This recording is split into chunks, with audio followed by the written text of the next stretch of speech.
Apple payment method declines. Hey everybody, welcome back to our channel. In today's video we're going to learn how we can solve Apple payment method declines, so make sure to watch the video till the end.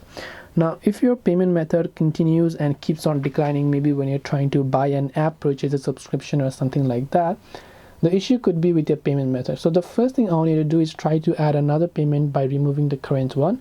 Open up settings, tap on your Apple ID profile, go to payment and shipping option here.